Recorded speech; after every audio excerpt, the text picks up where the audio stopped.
Hello everyone, welcome back to My Capital Life. I am Nomi and welcome to my channel. Here I share my life as a Jewish woman, single parent, navigating the nation's capital. So today is Vlognukkah, day 2. And it's also Shabbat prep day. So I'm getting ready for Shabbat and Hanukkah. It's not much getting ready for Hanukkah though. My layout is still the same. We're gonna light an extra candle. And I picked out 2 recipes from I collect my recipes, I print them out online, and I put them in a binder. I learned that, well, I didn't learn it. I was doing it previously, but it is really important because you never know when electricity is going to be gone. And Jess from Roots and Refuge really did a whole video and all things about that. And now when she does her recipes, she'll put a link in there and tell you to print recipes out. And I was printing out recipes previously because I wasn't I didn't have it in the budget to buy cookbooks, and you can only check out cookbooks from the library for a certain amount of time. I'm looking at a book that I have checked out over there on my desk that I'm gonna have to give back to the library really soon. And so I do have, I'm planning on buying that book in the future. Let me show you the book actually. See right there, I know I'm out of frame. I feel like I do this quite often. But yeah, this book is called The Backyard Homestead Guide to Raising Farm Animals. So I got this book and I started reading it already. This by no means has anything to do with Shabbat or Hanukkah, but I just wanted to share because the other things I share on this channel is my homestead dream or city steading. Right now I'm in the city, so I city stead, but I do have a dream of having a small space where I have some animals, specifically with like chickens. So yeah, I am reading this currently. I have to take it back to the library. It is on my you know, you have your Amazon list. So it's on my Amazon list to one day purchase this book, but we'll see what happens. It is a good book, very informative. By the time I have to turn it back in, I know I'm not going to finish it. That's why I want to purchase it to have it in my library. Okay, that was that. Here are my 2 recipes I am going to do. I really don't like this name, but it's called cracked chicken lettuce wraps. And then the other one I'm doing is one pot taco spaghetti. So I figured both of those are easier recipes, and they are not the same thing, and leftovers. So I'll have leftovers to take to work. My family are they're not gonna eat all this food between tonight and tomorrow. So then we'll have Sunday, and then I'll have leftovers to take to work for the week. So I'm good. I was pulling out my seasonings. I just did my order for groceries, so I don't drive. And when I need to do a big grocery haul, I don't really call it a haul, but a grocery shop, I usually order it for delivery. So I just ordered it for delivery. It should be here between 12 o'clock and 1 o'clock. So when it gets here, I can start cooking. The meat is already out in the pot over there defrosting for the chicken. But the chicken goes in the Instapot, so even if the chicken isn't all the way defrosted, I can still put that in the Instapot. That's the other thing about these recipes. This one is Instapot, just one Instapot thing, and spaghetti is one pot.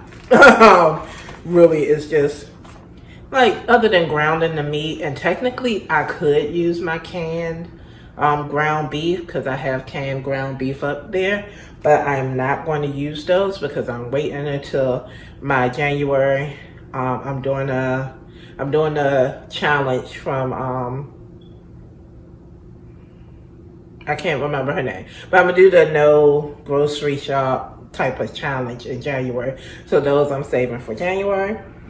Yeah, and that's where we are this morning. I am going to, oh yeah, challah. I'm going to make challah.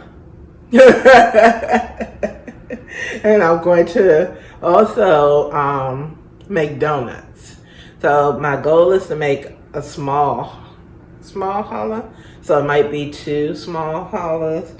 And I am going to make donuts for, you know, it's it's Hanukkah, fried donuts. So all of that, I have the powdered sugar to make the glaze or to just leave it powdered. I have plenty of jelly jam around here to go inside my donuts. And yeah, so I'm just waiting for the delivery.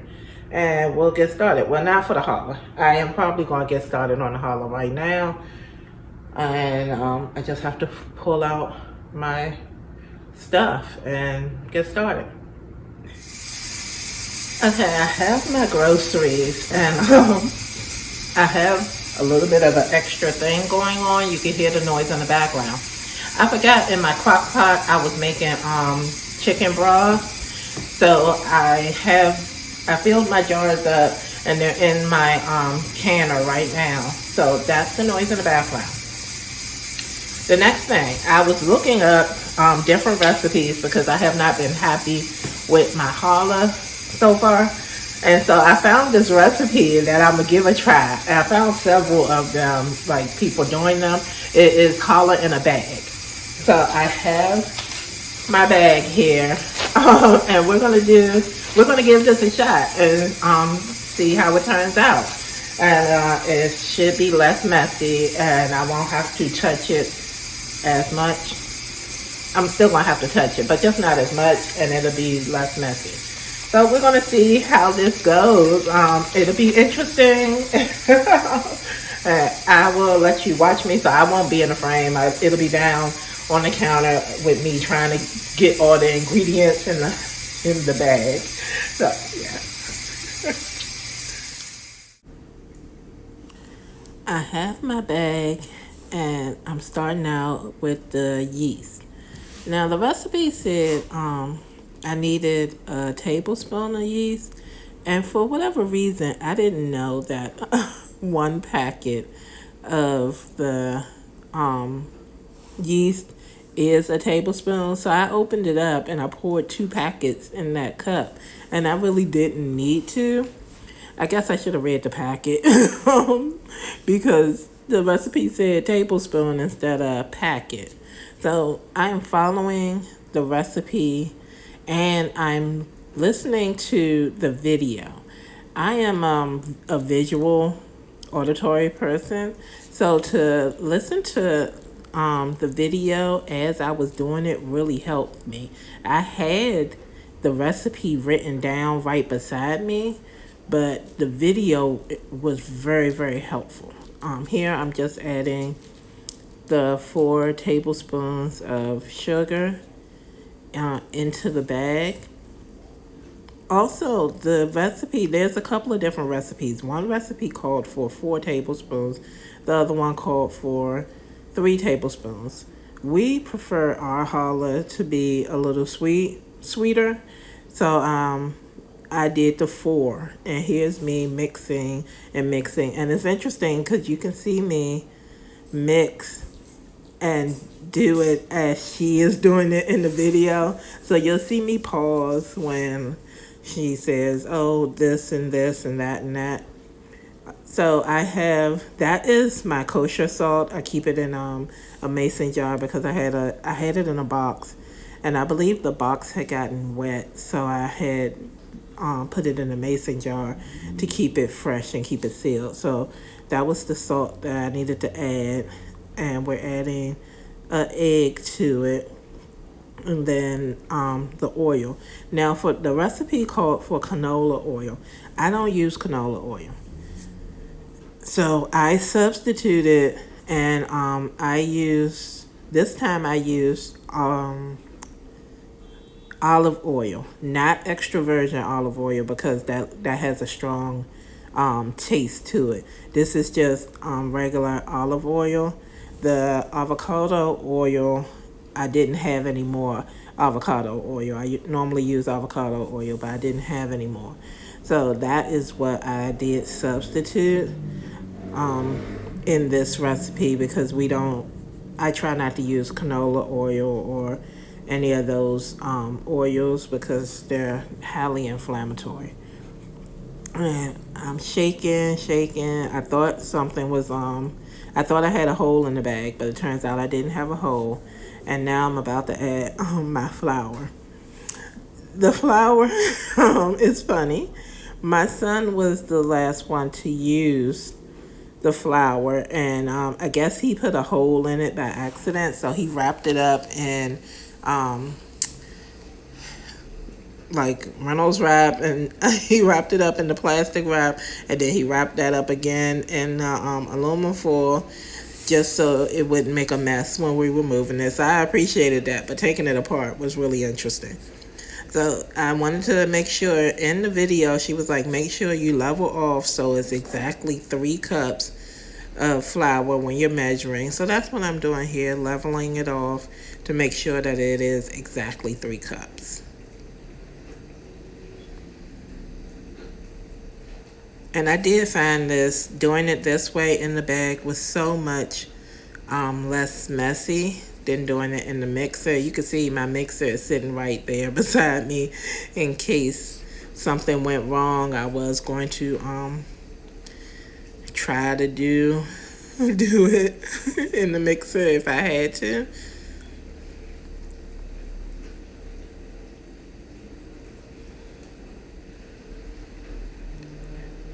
Here's the fun part. We're just mixing.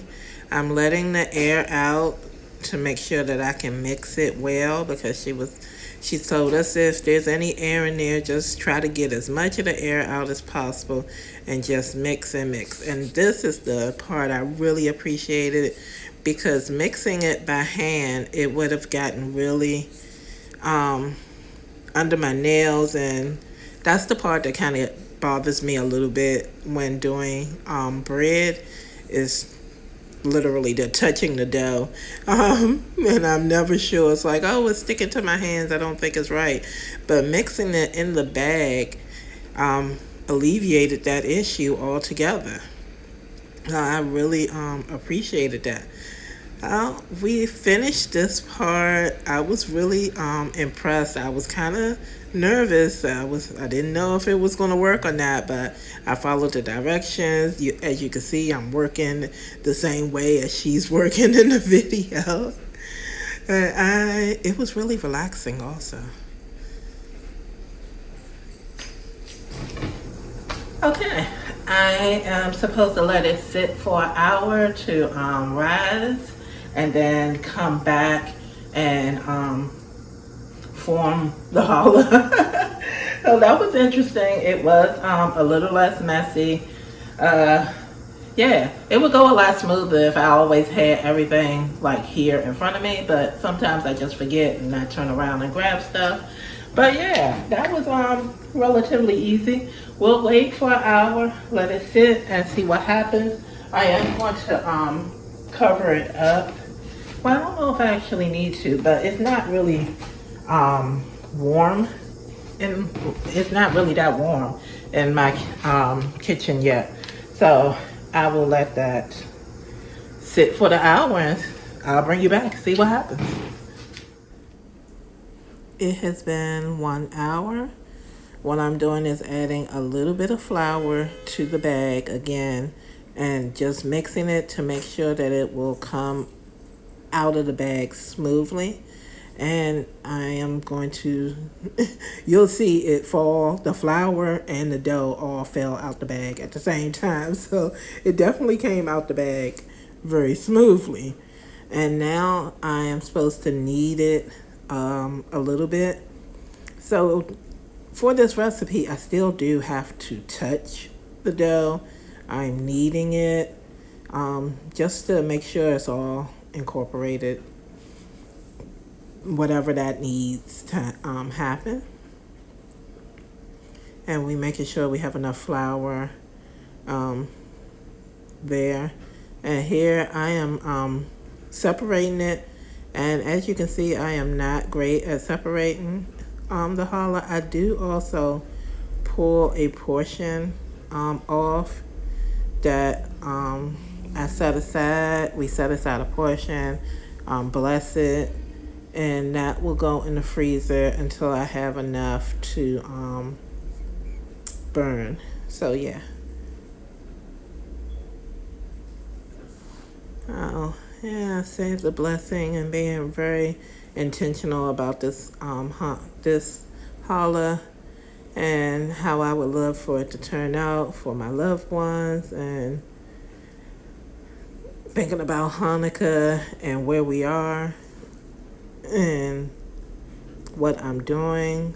So I also was thinking, man, I am not great at challah, but this is coming along really, really well. So I'm very happy with what was going on there. I think in that moment I might have been just praying and being thankful that I found a new way to do this. I found a recipe, and that I'm at this point in my life.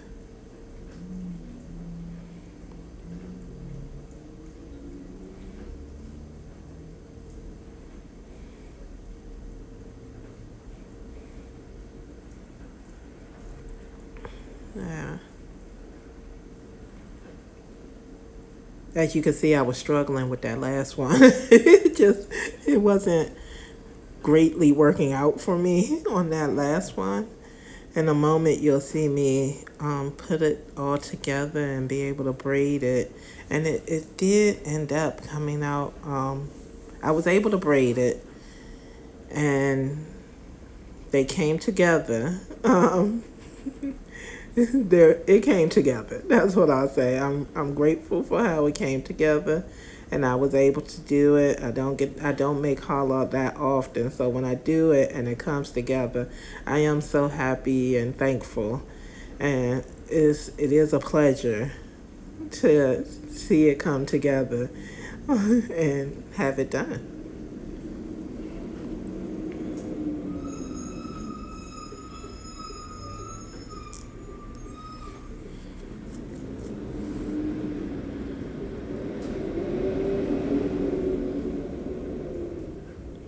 Now this little piece I just roll, and I did this little piece for a special project, just a little small challah. I do a post on Instagram, and I needed a smaller challah for the post that I was doing, and so I just did a little cute, teeny challah. Well, not that teeny, but small challah.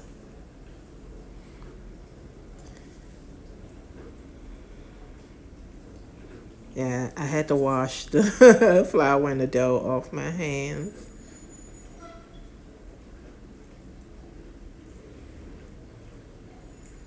And now we're trying to get the egg wash, and see, maybe I should have had that ready all at the beginning, but you know, it all works out in the end.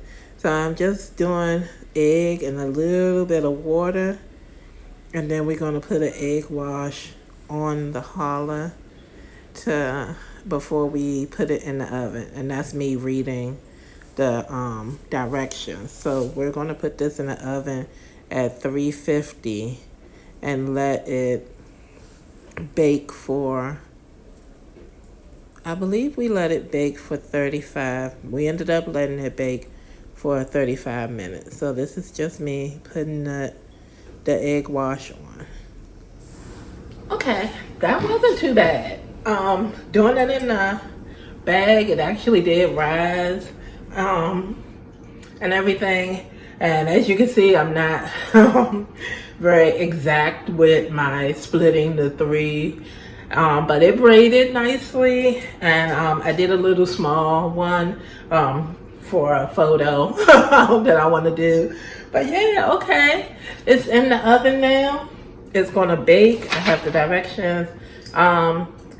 bake at 350 for 25 to 35 minutes, just like other challah. I might have needed to bake a little bit longer or a little bit less. I'm not sure, but I will definitely come back and show you the end result. We'll see if I like this method more than the other method that I did previously. The challah is out of the oven and it looks good. It is done. I stuck a knife inside of the thickest part to make sure it was done in the middle. It is too hot for me to taste right now, but it looks good. I'm impressed. So if this tastes good, then yes, this will be my recipe and how I do challah from now on. It is not the prettiest challah, but it should be the tastiest challah. And it was by far, it was one of my easier recipes. My taco spaghetti is cooking in there. The chicken is over there and I'm loading the dishwasher. I think I will end this video right now so that I'm able to post my day 2. What happens is we light the Hanukkah candles. Oh, let me turn around. Okay, so what happens is the Hanukkah candles, because tonight is Sabbath, the Hanukkah candles get lit earlier. So we will be lighting the candles before Sabbath starts. Now here Sabbath starts at 4:28. Tonight where I am, Sabbath starts at 4:28, which means I need to light the Hanukkah candles around 4 o'clock. And yeah, in my mind, I want to light the Hanukkah candles around 4 o'clock. And then we'll light the Sabbath candles after that. And it will be Sabbath. And I will not be doing any recording or anything like that on Sabbath. So yeah, unfortunately, you won't get to see me light the candles in this video. But what I probably do will, maybe I will record lighting the candles. I probably will record lighting the candles, and that will just be posted on a short, probably. But that won't post until Sunday, or possibly after Shabbat, Saturday night, because we're sunset to sunset. And yeah, I won't be doing any posting on Sabbath. So yeah, that's what I'll probably do. I want to get this video up today. And yeah, so thank you for watching. How are you celebrating Hanukkah? Are you observing it? Are you doing a vlog? Also, I'm really enjoying watching other people's vlogs. And I hope you're enjoying watching this vlog. And I know this one was a little different because it's Hanukkah and Shabbat. So I'm getting ready for both of them. I'm about to take some photos with my challah and the little challah. So I will be posting some photos on Instagram in a little while. So follow me on Instagram also. And I will see you all again after Sabbath. Bye. Bye.